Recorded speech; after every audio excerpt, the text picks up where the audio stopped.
You need to do everything you possibly can to stay out of a war. That is, the very worst way you can settle arguments. Despite America's efforts to remain out of the war, Japan's attack on Pearl Harbor left the United States with no choice but to intervene. On December 8, 1941, President Roosevelt gave his famous infamy speech declaring war and thus putting America into World War II. Yesterday, December 7th, 1941, a date which will live in infamy. The United States of America was suddenly and deliberately attacked by naval and air forces of the Empire of Japan. As Commander-in-Chief of the Army and Navy, I have directed that all measures be taken for our defense. But always will our whole nation remember the character of the onslaught against it.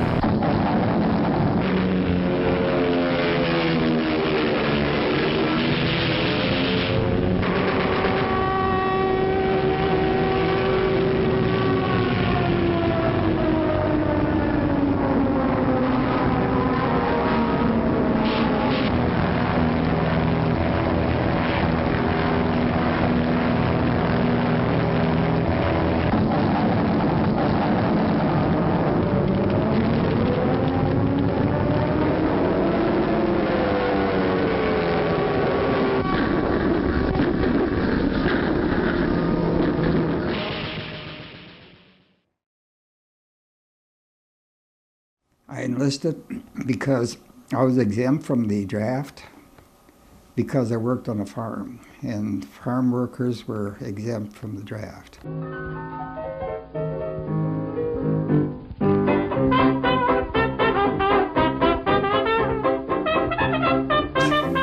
All my friends went in, and I kind of, felt like, missing out.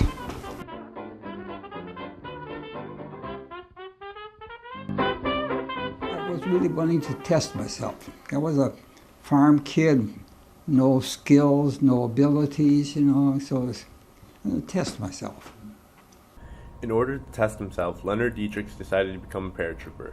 At the time, the paratrooper was portrayed as the leading edge of modern war. Airborne forces were seen as special troops with highly hazardous missions. In the fall of 1940, paratroop school was founded at Fort Benning in Georgia. The startling success of German paratroopers in the conquest of Crete in 1941 urged America and the Allies to pick up the new style of warfare. On parallel tracks, the British and Americans sped up their efforts on building an airborne division. Public perception was also a catalyst in creating the airborne troops. By the summer of 1942, the tide of the war was beginning to shift, and the public demanded heroes. Tough, fearless paratroopers were exactly what the public needed. These heroes would be constantly tested. In fact is, you get some testing even on the practice jump, A lot of the people that joined up, you quit. It was the perseverance and determination that got Leonard through training and ready for real combat. We were in the camp. They took us by truck some distance, and I don't know how far, about a long way, to a camp that was set up barbed wire around. And once we got in that camp, you couldn't get out, so it remained a secret.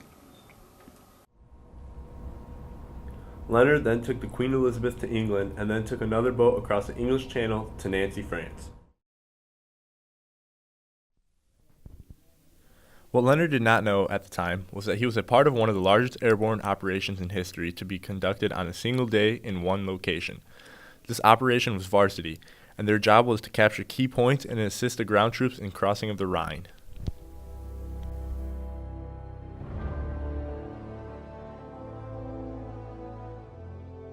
We were told that we're going to be landing right on top of where the Germans were stationed. You're always nervous. And the funny part is, you're kind of nervous about jumping, when really you should be nervous about landing. You feel kind of desperate because you're really, really vulnerable. I think I felt more desperate than scared. I was assigned in the last minute to bring in a bazooka and the rockets, tied to my leg, and I wasn't really that familiar. So much weight I had to be helped into the airplane. And then I got to sit right by the door because I couldn't move very much with all that weight. And then it jammed in the door when I tried to get out. I got kicked loose. And so, my start wasn't very good. And either because I was in a bad position or because the airplane was flying a lot faster than they did on practice jumps, it pulled the thing right out of my hand, so I couldn't get it loose from my leg. On the way down into German territory, Len could feel and hear the whiz of bullets flying by him.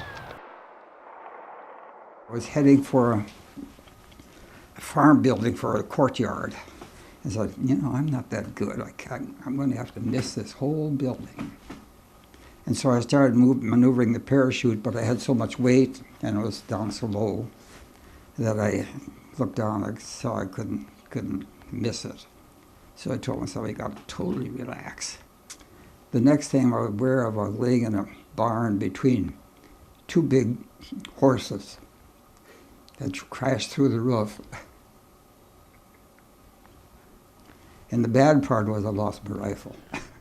Due to the impact from the crash, Len lost his rifle, but he decided to proceed into the other farmhouses. So I took out a plastic hand grenade, kind of a stun grenade, and a knife up close and started to go through the building.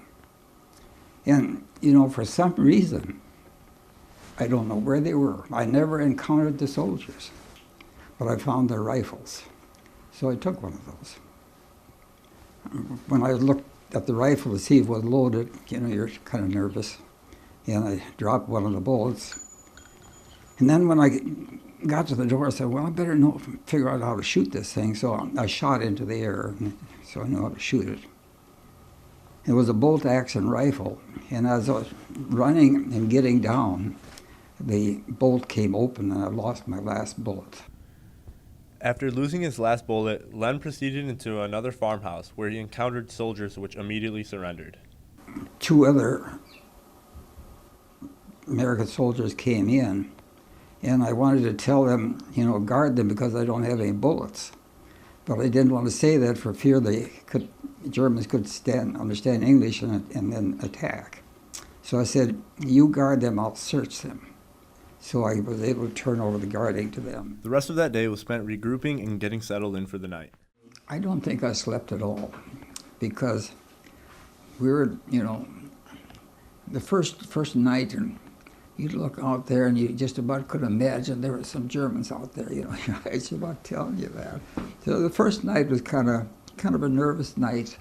We were overtaking the Germans, so they dug the foxholes. We could use their foxholes. I never did dig a foxhole. I slept in one.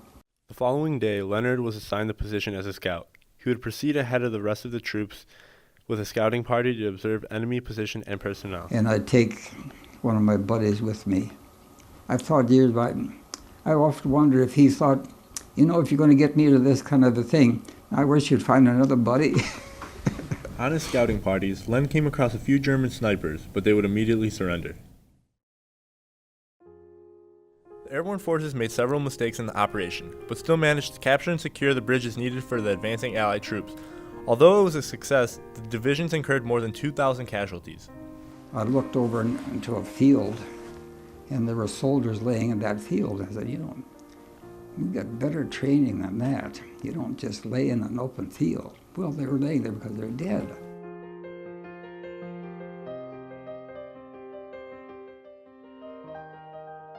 So I was scavenging food from dead soldiers that were laying around the area.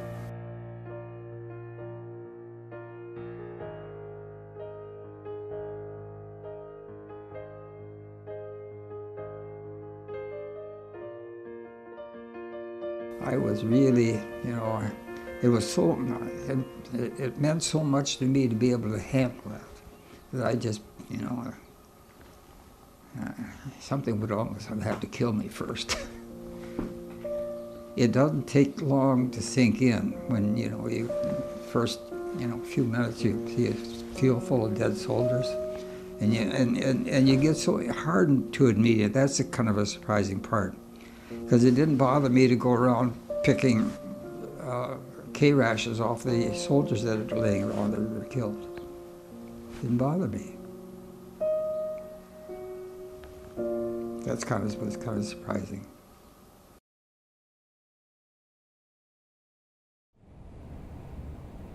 After completing his objectives, Len got early out of Germany. Getting out of Europe at that time was based on a point system, and I didn't have many points, nor did our outfit. But they wanted to get us back to the United States so that we could be a part of attacking Japan. So we got priority to get out of Europe. On the way home, coming back to the United States, the war ended. After the war, Leonard joined the reserves, but soon left when the Korean War broke out. If you've been in war one time, you really don't, and it isn't like having another softball game. It's your life is at risk continuously. After leaving the reserves, Len went to the University of Minnesota, paid for by the GI Bill. He got his degree in engineering but pursued a job in marketing, where he worked for John Deere for 24 years before retiring. Those things, where God looked after you, the last morning strapping that bazooka on me, catching me in the airplane just long enough so that I would land on that particular spot, land in this building where soldiers, I don't know where they were. They could have just, come in and killed me because they didn't have any way to protect them. And then be able to find their rifles, and then be able to get these other soldiers to surrender instead of just killing me. It confounds you.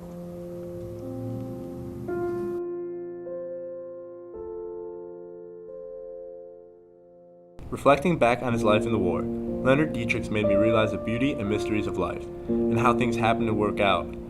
Whether you believe in a God or don't, there is no denying the mysteries and beauty of life.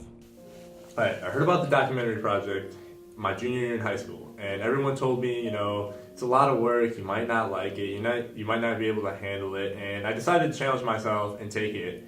And I'm really happy I decided to do that, because I can tell a huge difference between the type of person I am now at the end of this documentary, doing this reflection, and the person that started this class. And I have to thank Len Deidrichs' documentary and watching his interview so many times for that. I realized how selfish I was by not wanting to spend my weekends in here, which was really, really immature. And it's funny now, but I wouldn't want to. The first week, I probably just blew it off completely. I wasn't doing anything. Everyone was working hard but me. And as I began watching his documentary, I really fell in love with his story. And I realized what he sacrificed was a lot greater than what I'd be sacrificing just coming in on weekends and some of my spring break to work on his documentary. And I guess that's the really big difference between me now and then, is that I've really matured and become a less selfish person through this process.